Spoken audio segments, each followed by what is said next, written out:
সাতক্ষীরার তালায় অনুষ্ঠিত হলো গ্রাম বাংলার ঐতিহ্যবাহী লাঠি খেলা। খেলা ঘিরে তালার শ্রীমন্ত কাঠি নতুন বাজার উৎসবের লোকালয়ে পরিণত হয়েছে। খেলা দেখতে ভিড় করেন শত শত মানুষ। দীর্ঘদিন পর এই ধরনের আয়োজন দেখে খুশি দর্শকরা। সাতক্ষীরা প্রতিনিধি শাহিন গোলদারের প্রতিবেদন।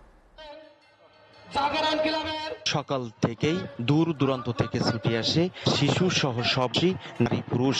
বাদ্যের তালে তালে খেলোয়াড়দের নানা কসরত। এরপরেই একে অন্যের উপর আক্রমণ। সেই আক্রমণ রুখে দিয়ে পাল্টা আক্রমণের মধ্যে দিয়ে চলে প্রতিযোগিতা। লাঠি যুদ্ধ তো করে উপস্থিত দর্শকদের। খেলার শ্রীমন্ত কাঠি সরকারি প্রাথমিক বিদ্যালয় মাঠে বাংলা ইয়ুথ অ্যাওয়ার্ড বিজয়ী সংগঠন জাগরণ ক্লাবের আয়োজিত বহমান গ্রাম বাংলার ঐতিহ্যবাহী লাঠি খেলা উপভোগ করেন শত শত মানুষ।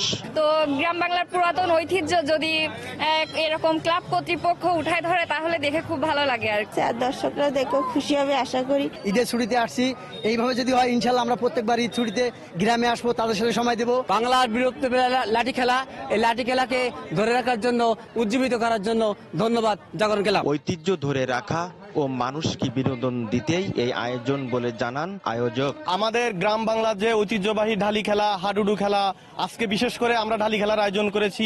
সবসময় করে থাকি, বিভিন্ন জাতীয় দিবস উপলক্ষে আমরা করে থাকি। মনোমুগ্ধকর এই খেলায় সরকারের পাশাপাশি সবাইকে উচিত এই ঐতিহ্য ধরে রাখা, জানান স্থানীয় সংসদ সদস্য।